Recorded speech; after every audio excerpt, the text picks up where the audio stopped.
E agora, a jornalista e editora-chefe da Conteúdo Editorial, Graça Sermu, vai comandar o último painel de debates de hoje, com o tema Gestão de Vulnerabilidades e Controle de Risco. Essa dupla pode virar o jogo. Como participantes, convidamos o gerente nacional da McAfee, Bruno Zani, o coordenador da área de infraestrutura e redes da Secretaria da Segurança Pública da Bahia, Rafael Gifone. Convidamos também a coordenadora de Segurança de Informação e Cibernética do Banco da Amazônia, Natália Mendes Negrão, e o analista de TI e Segurança da Informação na STI da Universidade Federal do Ceará e professor na Unicristos, o nosso amigo Luiz Gonzaga. Boa tarde a vocês, bem-vindos. Graça, por favor. Obrigada, Ângelo. Obrigada a todos os participantes aqui. Já estão todos aqui a posto, vamos abrir aí as câmeras, porque nós vamos começar. Já estamos aqui prontos para entrar em ação. Rafael, Luiz, Natália. Cadê a Natália? Abre aí sua câmera, Natália, queremos vê-la. E o meu parceiro de longa data, Bruno Zani. Prazer, Bruno, recebê-lo aqui. Zani, como eu costumo chamar, super conhecido aí no nosso mercado. Que bom, timaço aqui participando conosco. Eu coloquei a Natália aí já, apostos. Que bom, Natália, adoro quando as mulheres estão presentes aqui no nosso painel. As mulheres na área de cyber, tecnologia da informação estão cada vez mais ativas, atuantes, e é muito bom, super prazer recebê-la aqui também. Prazer é todo meu. Boa tarde. Muito bom. Muitos estreantes, muitos pela primeira vez aqui no Security Leader, está sendo um dia muito... Eu falei no início que eu adoraria estar presencialmente aí, porque quando termina o evento, né, começa uma parte muito boa no Nordeste, que é a gente aproveitar essa região maravilhosa, mas logo, logo a gente vai estar aí presencialmente. O bacana desse modelo é que a gente está conseguindo integrá-los com o Brasil inteiro, né? Perguntas aí de todo o Brasil. Pessoal, falar de controle de riscos e vulnerabilidade, juntar essas duas tendências é um assunto que aqui no meu dia a dia, na TVD, onde eu faço programas semanais, tem surgido muito. E a primeira questão que eu observo, e eu vou já trazer o Zani para essa conversa, Zani, que a gente vem falando muito sobre mudanças de mindset da área de segurança, lembra? A gente fala muito sobre isso, a mudança da visão de TI e SI sobre todas as áreas, que a palavra risco, algum tempo atrás, quando a gente falava, a pessoa falava, não, tem um cara de risco aí que vê isso, não, a gente aqui está focado em outros pontos, né? E hoje eu vejo cada vez mais pessoal de segurança, as equipes de segurança, as lideranças de segurança e de TI, falando muito em risco. Então, hoje, risco junto com vulnerabilidade passa a ser, na sua opinião, Zani, assim, disciplina da segurança, independente de ter uma área de risco, enfim, mas o risco tem que estar muito dentro hoje da visão da segurança também? Boa tarde, Graça, boa tarde a todos. Obrigado, Graça, mais uma vez, é um prazer. Você está denunciando a minha idade aí, que você fala, companheiro de longa data, a gente já está fazendo evento mas década, não é tão longa talvez, assim não, porque eu também estou... Só trouxe você para o meu lado. Que é isso. Mas, assim, a história de risco, como você comentou, né, como você tem essa figura do gestor de risco, mas eu acho que cada vez mais o risco cibernético ele está caminhando em paralelo a qualquer ação interna da empresa, entendeu?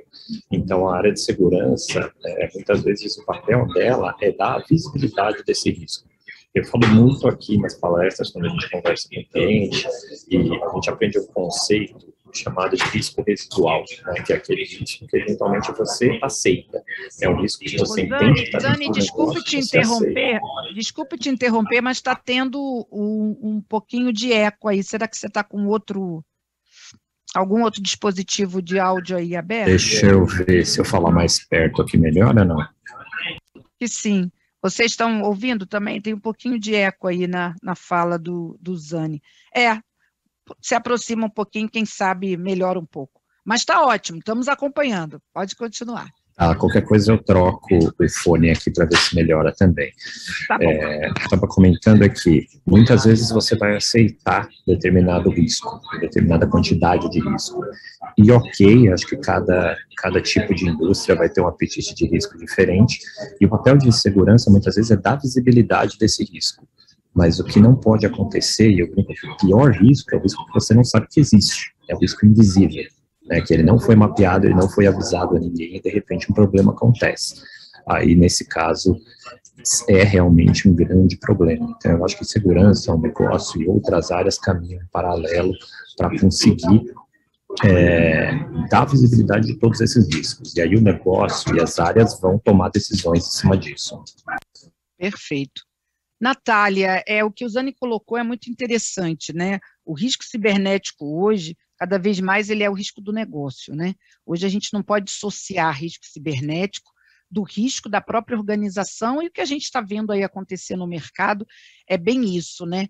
Para você, é uma disciplina com a qual você atue, a noção de risco e vincular risco às vulnerabilidades, né, a todos aqueles aspectos que quem está em TI, segurança já lida. Você vê isso caminhando assim em conjunto? Como é que está sendo para você essa visão de vulnerabilidade e risco aí caminhando junto? Eu acho que a avaliação de risco cibernético, ela acaba caminhando junto com o negócio, né? Hoje em dia, qualquer produto que você lança, principalmente no nosso setor bancário, você inevitavelmente está envolvendo risco cibernético, então ele tem que fazer parte da avaliação de risco, né? Você comentou a questão de vulnerabilidade. Com certeza, essa avaliação de risco, ela tem que fazer parte dessa gestão de vulnerabilidade, né? Quando você faz esse mapeamento de vulnerabilidade, você tem que definir o que são prioridades, né? Porque você faz aquela varredura ali, você vai receber diversas milhares de vulnerabilidades, centenas de vulnerabilidades, aí você tem que priorizar, e, obviamente, isso aí vai partir do quê? Você vai ter que ter um inventário de ativos, e aí a gente vai seguir a cartilha ali da ISO 27001, né? Vai inventário de ativos, definir o que é prioridade para o negócio, e para a gente tratar o que de fato é prioridade ali, né? Agora, só para complementar, né? Você está dentro da área de segurança, a gente sabe que hoje, né, principalmente no setor financeiro, né, um setor que a gente sabe que tem uma referência, uma grande maturidade, né? Essas questões de risco, elas acabam assim permeando, né, várias áreas, e a segurança da informação tem atuado, tem participado mais, você percebe, dessas discussões de risco de negócio? Como é que você está vendo isso aí dentro do setor e no próprio banco? Com certeza, principalmente no setor bancário, que a gente é muito regulado, né? Então, a gente é regulado aí pelo Banco Central. Então, o Banco Central emitiu em 2018 uma resolução que tratava exclusivamente de risco cibernético. Ele exige que toda instituição financeira tenha uma política de segurança cibernética, tenha um plano de ação para implementar essa política. Então, atualmente, o risco cibernético, ele está em foco, né? Perfeito. Eu queria ouvir um pouquinho o Luiz. Luiz, assim, essa visão, né, e essa aproximação cada vez maior da segurança, das vulnerabilidades e do risco, é um exercício. A gente vê casos, por exemplo, a Natália citou, né, o exemplo do setor financeiro, mas quando você vai para outras áreas de negócios e outros mercados, muitas vezes ainda não, como o próprio Bruno Zani falou, né, muitas empresas ainda não conseguem fazer essa vinculação e articular esse discurso de forma coesa, né? Como é que você tem visto isso na sua área e na sua prática? Você vê que ainda tem um caminho aí de maturidade nessa junção de vulnerabilidade e risco? Boa tarde, Graça. Boa tarde a todos. Gostaria de agradecer o convite. Nós que agradecemos. Prazer. Ano passado eu estive como ouvinte, na última edição eu estive como ouvinte, agora eu estou aqui contribuindo um pouquinho. Eu sei. Esse ano, você sabe que no Norte e Nordeste a gente trouxe vários que ano passado estavam como ouvintes, alguns, poxa, mas vai para... Não, vem para o painel, a gente quer que vocês estejam, a gente quer que os líderes da região estejam, né? Então, muito obrigada por vocês estarem aqui. Pois é, assim, né, ainda se observa, apesar de segurança vir ganhando destaque, né? Segurança cibernética também ganhando destaque, tanto, até nos noticiários, né? ainda se percebe essa distância, né? A questão da maturidade mesmo no mercado. Você percebe isso tanto no privado como também no público. Ainda que haja algumas regulamentações, né, em determinadas áreas de mercado, como a própria Natália falou aí agora, no setor financeiro, né, na administração pública federal, existem alguns requisitos mínimos de segurança que são sugeridos, né, em alguns normativos, a própria legislação que a gente tem que cumprir, mas a gente ainda observa que aquele problema de sempre da área de segurança, né? O pessoal só lembra de segurança quando acontece algum problema, né? Então, o desafio que eu vejo é passar principalmente para os gestores, né? Que segurança não é uma brigada de incêndio, né? Tem toda aquela questão de ser um processo, você tem que ir construindo, né? Aqui na UFC, por exemplo, trazendo para o tema do nosso painel, né? A gente utiliza a análise de vulnerabilidade como uma porta de entrada, digamos assim, para o nosso processo maior de gestão de risco. Né? Eu gosto que legal. sempre que eu falo de gestão de risco, eu gosto de dizer que, se você olhar, gestão de risco é a espinha dorsal da segurança. Né? Se você for olhar, pegando as ISOs, né? Você olhar ali a 27001, ela vai direcionar para 27005. Quando você olha para 27005, todos os controles começam a aparecer ali, os subprocessos, né? E aqui a gente tem tentado vencer essa barreira, né? E avançar no nível de maturidade partindo desse sentido. A gente utiliza a análise de vulnerabilidades e, a partir daí, a gente vai crescendo, vai inserindo ali os outros subprocessos e buscando alcançar esses objetivos. Perfeito, muito bom. Mas o Luiz concordando aqui, né, que em algumas áreas, setor público também, ainda tem aí esse caminho, mas a experiência dele de juntar, né, de associar cada vez mais essas duas áreas tem sido importante para priorizar. Esse é um tema que a gente já vai falar, mas antes disso eu queria ouvir o Rafael. Rafael, quando a gente olha aqui para você e para a sua área de atuação, a gente pensa assim, risco, Secretaria de Segurança Pública, risco é o que vocês mais lidam no dia a dia. Mas quando a gente está falando de risco cibernético, é um pouquinho diferente, Rafael, o entendimento e essa correlação entre o risco cibernético, as vulnerabilidades e, obviamente, aí, priorização de investimentos. Sim, com certeza, principalmente quando você avalia os riscos internos, né, os riscos externos, né, como hoje, por exemplo, a Secretaria ela tem serviços que entrega para o cidadão na ponta, né, e aí você passa a ter riscos externos, né, que é aquele acesso externo de usuário. Exato. Pode ser, por exemplo, a gente tem alguns sistemas aqui, a gente tem um sistema lançado agora recentemente pela Secretaria, que é chamado Alerta Celular.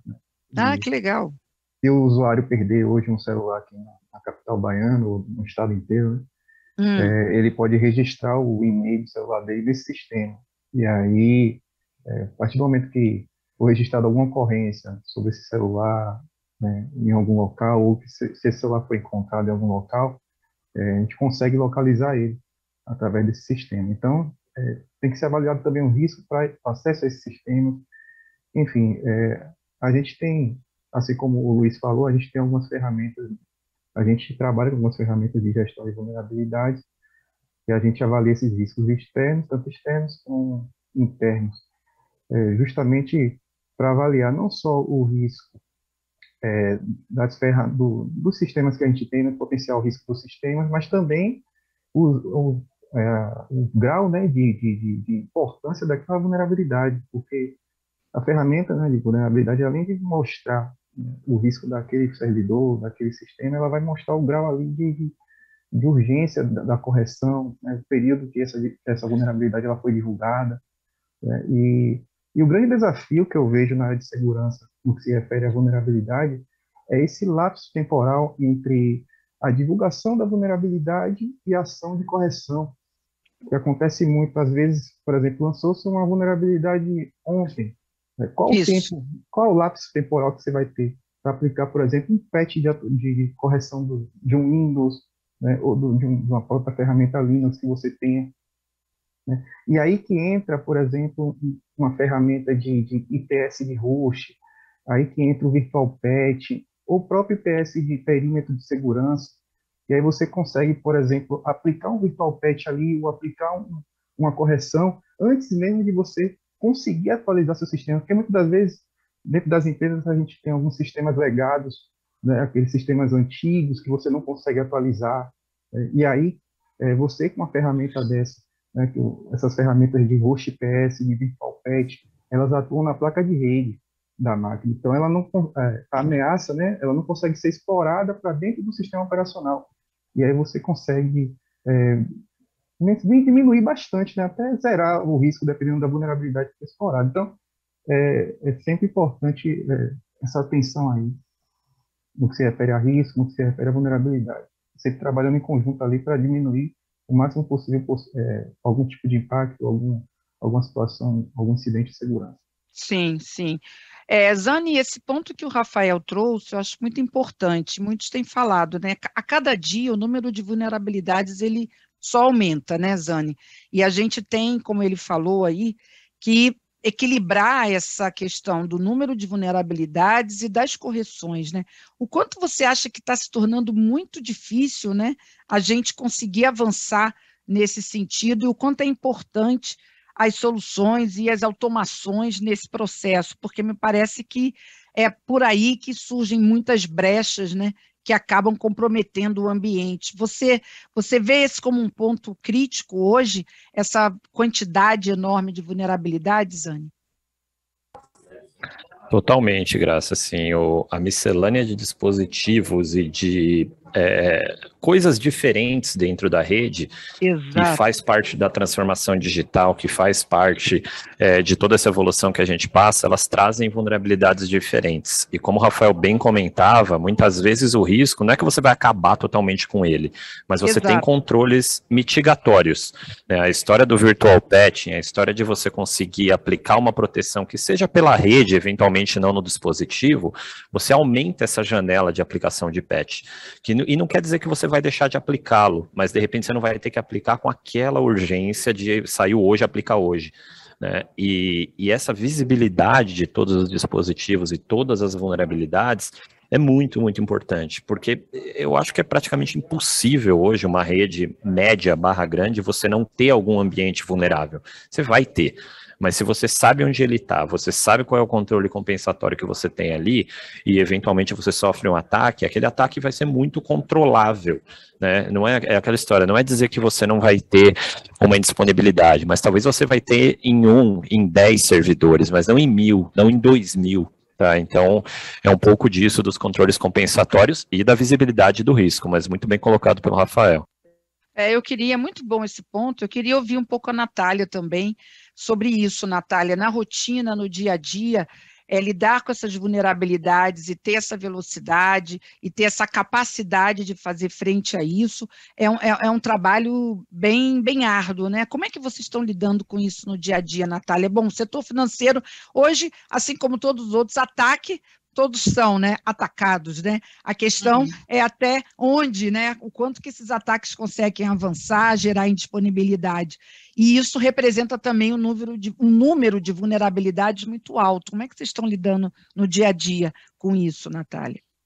Eu acho que o grande X da questão é o que o Rafael comentou, né? Uma vulnerabilidade, um 0 day sai hoje, e em quanto tempo eu consigo corrigir, né? Né? Então, a questão é realmente a gente ter ferramenta, monitorar. Hoje em dia a gente já tem algumas ferramentas que fazem avaliação de toda a infraestrutura, né?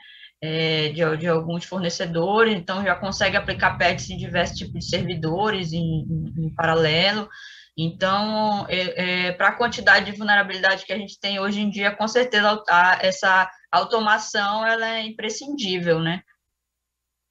Luiz, muito se tem falado, a Natália citou mesmo esse caso do Zero Day, né? Você percebe, assim, que cada vez mais com o processo de digitalização e a transformação digital que acelerou, inegavelmente, durante o período de pandemia, né? Independente do setor, independente da empresa, houve uma necessidade muito grande.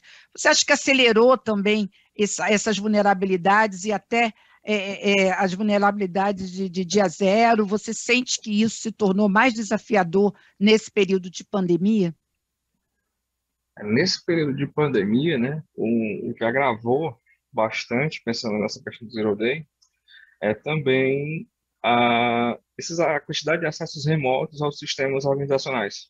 Exato. Né? Então, você acaba trazendo para dentro da sua rede todos os dispositivos pessoais dos colaboradores, né, que vai aumentar ainda mais a sua superfície. Né? Fica até aquela dificuldade de delimitar o que é o perímetro agora, né? O que é que está dentro, o que é que está fora. Então, você passa a ter ainda mais a necessidade de monitorar, como bem destacou a Natália, né, o que está chegando, o que está saindo, o que está transitando na sua rede, porque agora, Zero Day, você tem que monitorar não só daqueles ativos que você gerencia. Exato. Né? Com a pandemia e toda essa rotina de trabalho remoto que cresceu exponencialmente, né? Apesar de o trabalho remoto não ser tão novidade, mas a pandemia deu um boom nisso, né? Ah, sim, com certeza, né? Teve empresas muitas, né, que passaram a ter 100%, né, Luiz, da sua força de trabalho remota, o que não era uma realidade, né, para a maioria das empresas. Então, realmente, o impacto é muito grande, né? Zani, esse aspecto do que o Luiz colocou, eu queria que você também falasse um pouco, né? Quando a gente está olhando todo esse cenário de vulnerabilidades, como ele falou, num ambiente mais controlado, né, entre aspas, né, porque controle de 100% não existe, era uma coisa. Quando a gente está falando agora de vulnerabilidades, Zero Day, num ambiente onde você mesmo falou no início, multiplicidade de dispositivos e tudo mais, tornou muito mais complexo, né? Aonde você acha que existe aí um ponto de inflexão muito importante que passa a ser um novo paradigma até para a própria segurança quando a gente está nesse modelo de trabalho remoto e que daqui para frente, né, Zani, tudo indica que vai continuar, seja o modelo híbrido ou não, é isso que passa a ser a nossa realidade hoje, né? E daqui para frente, né? Totalmente, Graça, assim, não é? E bem citado porque antes, quando você está dentro de um perímetro, dentro de um ambiente corporativo, você tem uma porção de contramedidas que estão nas camadas de rede daquela empresa, né? Então, Firewall, IPS, WAF, Proxy e N outros. No momento que você migra praticamente todo mundo da força de trabalho para trabalhar de casa, o que está na frente daquele usuário em casa, muitas vezes é só o roteador ali da DSL que ele tem na casa dele. E aí, até o próprio risco e a vulnerabilidade também migram um pouco, né? A gente vem falando de perímetro expandido, perímetro dissolvido, né? Mas do lado, e aqui falando um pouco do meu lado como fabricante, a maneira que a gente ataca a vulnerabilidade, a maneira que a gente faz proteção também teve que mudar. Né? Então, hoje, a McAfee já é uma empresa de mais de 30 anos, mas hoje, absolutamente tudo que outrora a gente fazia num cenário de infraestrutura interna, servidor e etc., a gente teve que migrar para a nuvem. A gente teve que criar um edge, né, uma borda de nuvem com muitos serviços de segurança, porque aí o usuário que está em casa, ele consegue acessar isso direto na nuvem, porque senão você cria aquele outro tipo de gargalo, né, que é o cara fecha a VPN, volta para dentro da rede para poder passar pela infraestrutura interna e depois ir para a internet, para o serviço em nuvem, para o que ele tem que fazer. Tá, então, o que o mercado de segurança tem feito é um pouco disso, né, levar essas contramedidas que outrora estava só dentro de casa para a nuvem, né? Aliás, é um pouco disso que está aqui até no meu papel de parede, né? O CASB, que é um papel de parede, não, no background aqui. O CASB, que é o precursor dessa história de segurança em nuvem, mas hoje ele já tem companhia do DLP, do Proxy, do RBI, do tal do ZTNA, né? Eles compõem o framework SASE, porque eles compõem esse arcabouço de segurança como serviço hospedado em nuvem, que é a nova realidade. Você falou muito bem, eu não acho que a gente vai voltar da maneira que a gente estava antes. Então, a gente precisa adequar isso também a essa nova realidade. Perfeito. Vamos para um terceiro tópico importante, que a gente já, de certa forma, tocar um pouco nesse ponto. Então, ok, nós temos cada vez mais vulnerabilidades, temos modelos de automação, nós estamos vivendo uma realidade diferente, mas na hora de você priorizar, né, os investimentos, na hora de você priorizar as ações, tudo isso, vocês acreditam que vincular isso a esse cenário de risco, de vulnerabilidade, isso ajuda a priorizar e ajuda a escalar os problemas para outras áreas da organização?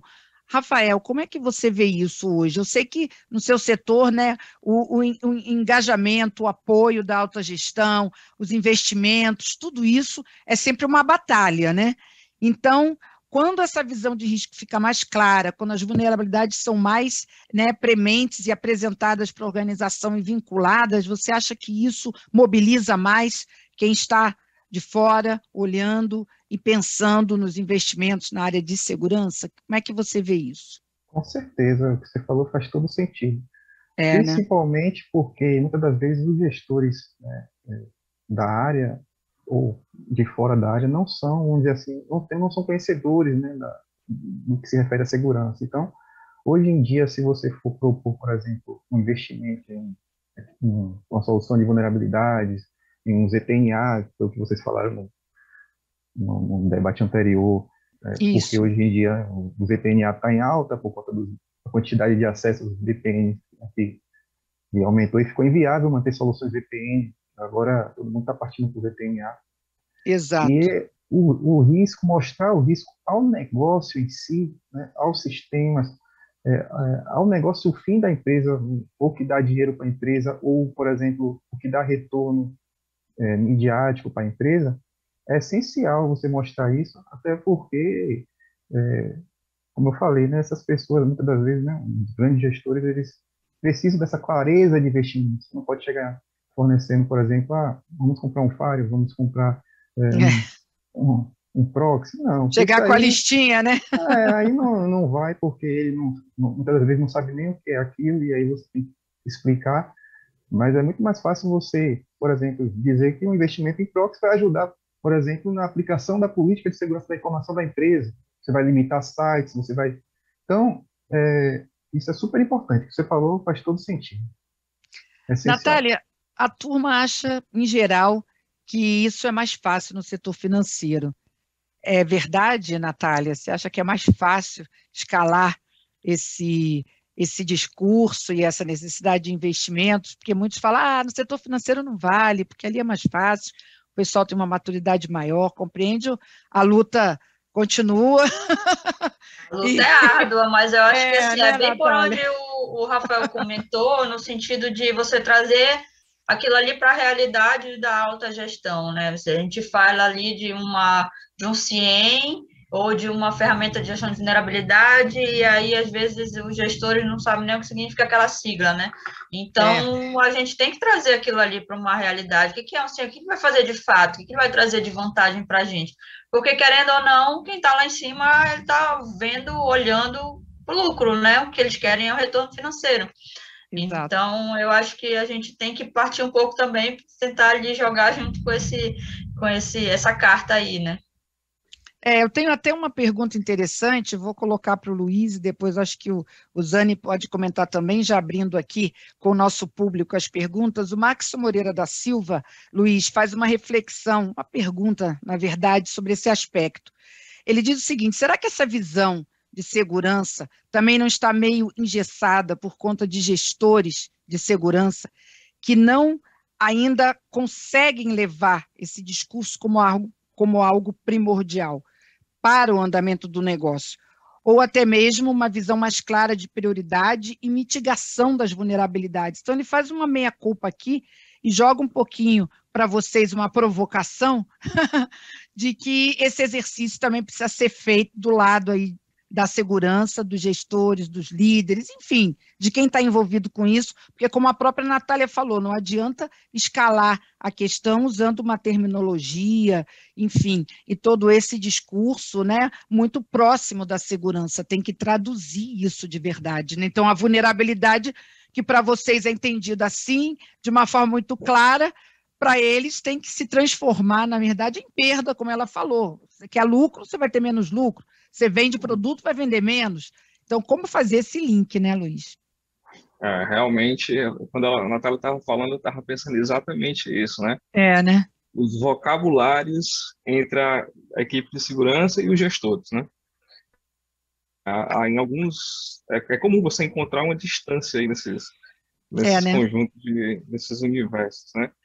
Assim, uma forma de traduzir para eles, que eu posso pensar assim, junto com os relatórios, né, com os levantamentos de risco, as análises de vulnerabilidade, sempre que possível, ser atrelado a algum processo de validação dessas vulnerabilidades, como um pentest, por exemplo, né? Perfeito. Porque você vai conseguir traduzir, você vai conseguir mostrar de fato o impacto, né? Você pode, a vulnerabilidade que pode levar a um vazamento de informação, pode corromper algum dado, né? Aí você consegue de alguma forma traduzir, olha, se não houver determinado controle, pode acontecer o problema tal, tal e tal. E você consegue até quantificar, né, por quantidade de dados que vazou, por quantidade de poder computacional que foi utilizado, por exemplo, minerando Bitcoin, né, você consegue transformar aquilo em dinheiro, né? Sendo bem mais direto, você consegue transformar qual é o impacto financeiro ou o impacto legal, que aí o gestor sim vai, opa, como é? É uma linguagem bastante compreensível do ponto de vista, né? Muito bom você falar sobre validação. Queria que o Rafael comentasse isso e depois o Zani falasse aí sobre as suas experiências, do seu relacionamento aí com os clientes e com a área de SI, se ele percebe que nós estamos evoluindo nesse sentido. O que você acha dessa ideia do Luiz de procurar trazer esses relatórios e essas validações de uma forma mais compreensível, né? É difícil, Rafael, fazer essa tradução? Juntar as duas informações, dependendo da quantidade, né, pode ser um desafio. Né? Pode ser um desafio. Porém, você não precisa trazer tudo. Você traz uma parte daquela informação. Por exemplo, vou dar um exemplo prático aqui. CSP tem um sistema de ocorrência, de registro de ocorrência policial, né? Tá. O que aconteceria se um sistema desse parasse de funcionar, se sofresse um ataque? Então, você consegue validar, por exemplo, um relatório de quantidade de acessos, junto com um relatório de ataque. Se você tiver uma ferramenta de IPS na sua organização, você consegue mapear ataques de origem e destino ao servidor, por exemplo, de aplicação que hospeda esse sistema. E aí você pega essas informações e cruza justamente com as informações de quantidade de acesso e a criticidade, né, do que aconteceria se um serviço desse parasse de funcionar. E aí você vai fazendo isso com todos os sistemas críticos da sua empresa e tenta trazer de maneira mais clara possível para que você consiga viabilizar investimentos, basicamente, na área. Sim.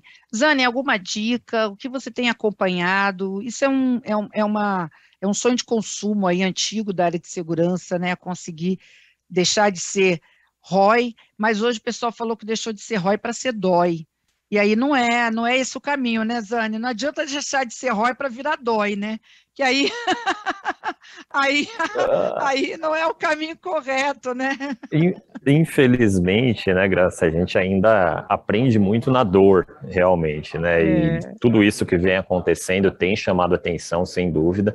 Mas você mencionava um caso, né, do próprio gestor de segurança conversar com o negócio, e eu faço também a minha culpa do lado da indústria, porque eu vejo que muitas vezes a gente não está conseguindo falar a língua do negócio. Eu quero morrer aqui internamente quando a gente entra em alguma reunião e o meu time de pré-vendas ou o próprio time de vendas joga um PPT cheio de sigla, cheio de palavra difícil, que o cliente do outro lado, se o cara é da área técnica, legal, ele vai entender, ele está a par desses acrônimos, mas quando a gente precisa mapear isso para a realidade de negócio, não vai ser dessa maneira.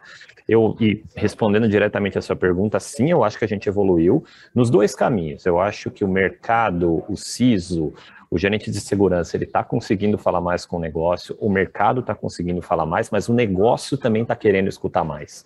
Né? Hoje é muito comum a gente ouvir perguntas direto do CIO, direto do CEO, tipo, olha só, determinada vulnerabilidade, determinado ataque que aconteceu com fulano, ciclano, pode acontecer comigo? E no final, ele quer uma resposta muito simples, né? Sim ou não, e que muitas vezes a gente não consegue dar, né? Não é tão binário desse jeito. Mas a gente tem conseguido, sim, aproximar, e isso que tanto o Rafael quanto o Luiz comentavam de gerar evidência, né? Não é simplesmente, eu preciso disso daqui porque eu tenho um ataque XYZ. Não, olha só, eu preciso disso daqui porque olha esse relatório que a gente fez, olha o que o Red Team encontrou, olha o que um pentest encontrou. Isso ajuda muito. E aí, bom, toda empresa, indiretamente, está muito mais próximo da tecnologia hoje em dia, né? E você dizer, olha só, eu preciso de algo para habilitar o trabalho remoto, para melhorar a experiência do usuário, poxa, isso todo mundo entende, né? Então, eu acho que esse caminho, de novo, tem um caminho ainda para a gente andar, mas eu acho que a gente já andou bastante, acho que já evoluiu bastante. Perfeito.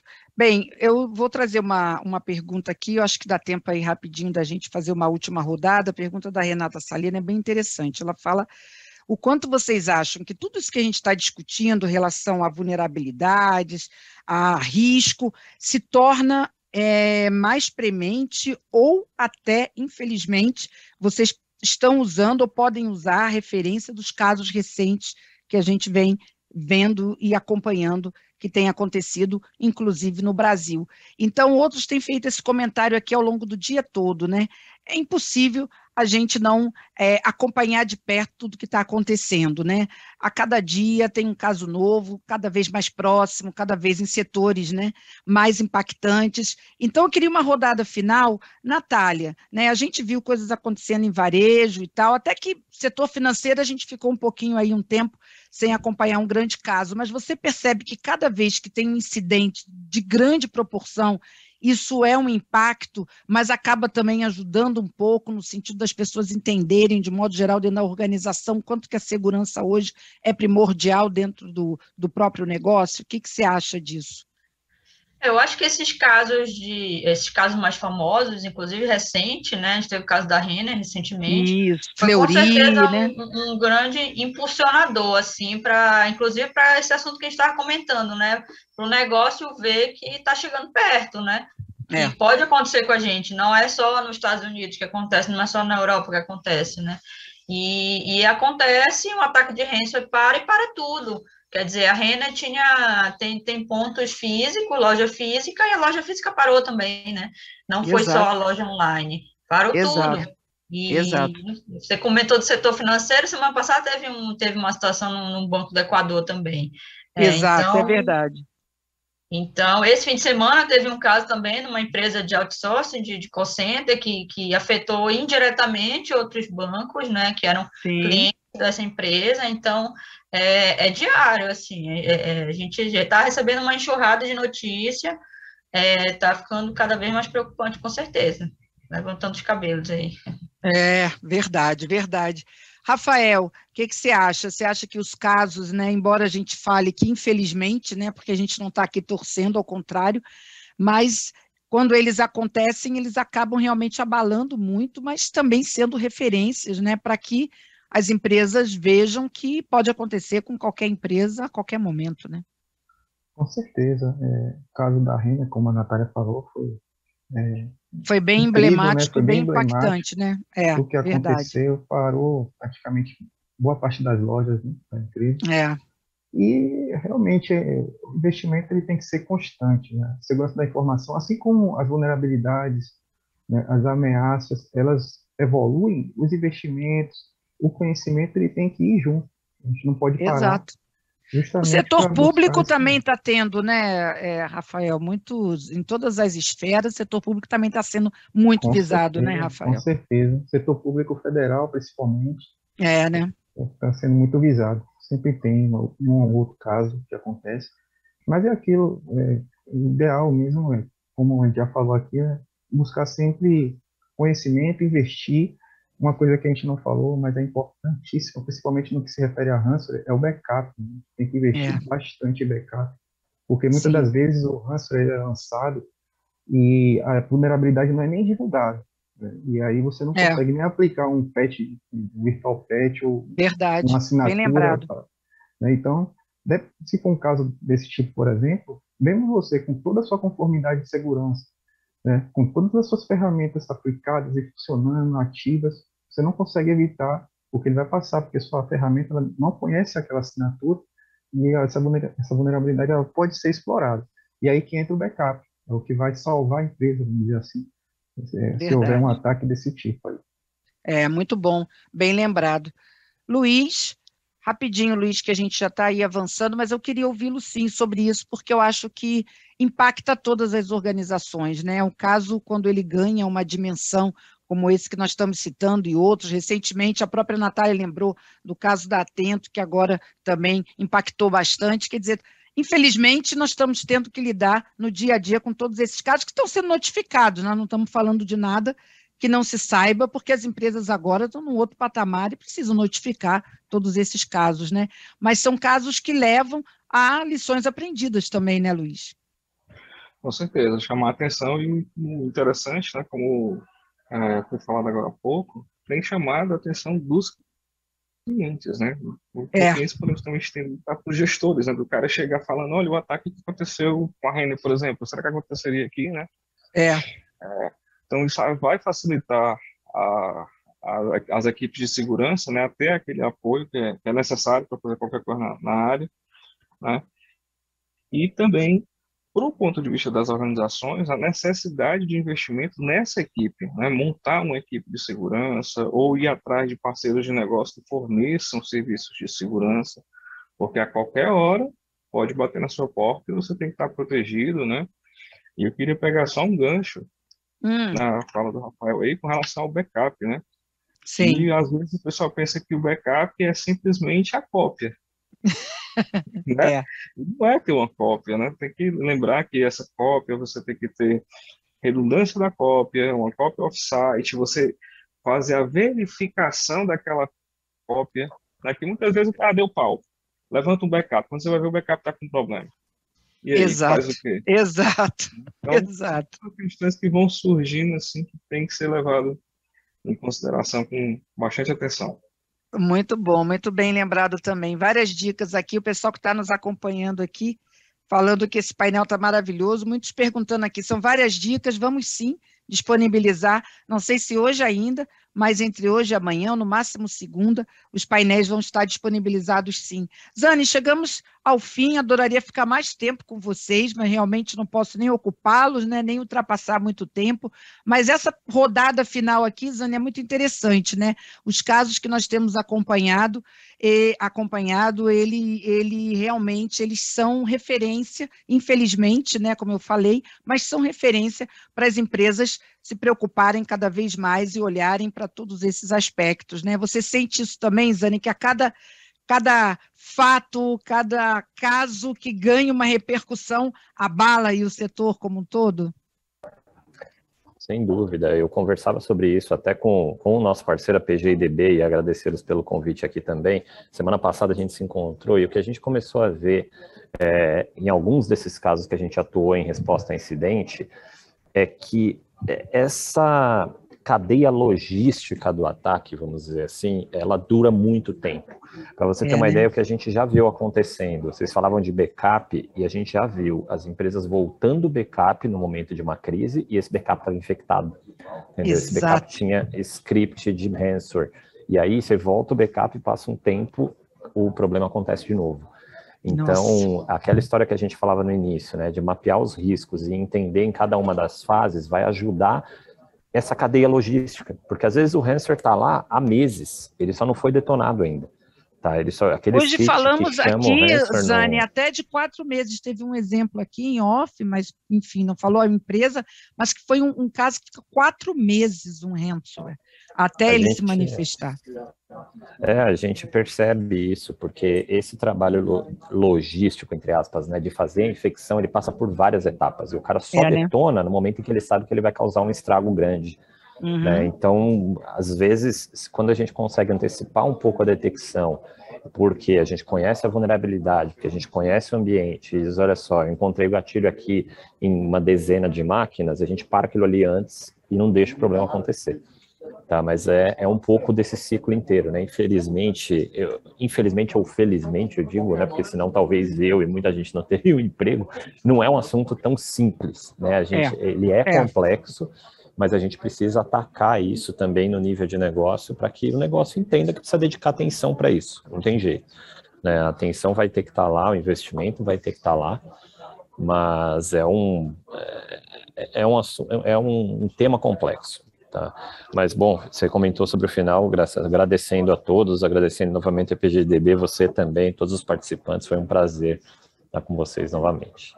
Sim, com certeza, eu Peço desculpas aqui, Daniel Rosa Canedo mandou perguntas, Valdinei Wellington, ainda tem perguntas aqui do César Gonçalves. Pessoal, muitas perguntas, se forem específicas aqui, com certeza eu encaminho para o Zani ou para algum dos participantes, mas a boa notícia é que amanhã tem mais Security Leader Norte-Nordeste. Então, o que eu faço? Eu guardo as perguntas de hoje, os temas são muito correlacionados, o objetivo aqui é não deixar ninguém sem resposta, longe disso. Então, me perdoem se eu não conseguir trazer todas, mas agradecer a vocês, passar para vocês as considerações aqui da nossa audiência, parabenizando a todos que se dispuseram a estar aqui e compartilhar. Luiz, grande abraço, obrigadíssima, espero que você volte sempre. Rafael, gostei bastante, muito bom, um abraço aí para toda essa região maravilhosa, esse estado que eu amo de paixão, muito bom. Natália, que bom, você aqui representando as mulheres nessa área, né, tão importante, muito bom. E Zani, parceiro, né, sempre comigo aqui, espero contar mais uma vez aqui com a sua presença. Pessoal do painel, um grande abraço, obrigadíssima, audiência, muito bom, muito obrigada, e continuem conosco, amanhã tem mais Security Leader Norte-Nordeste. Grande abraço, tchau, pessoal.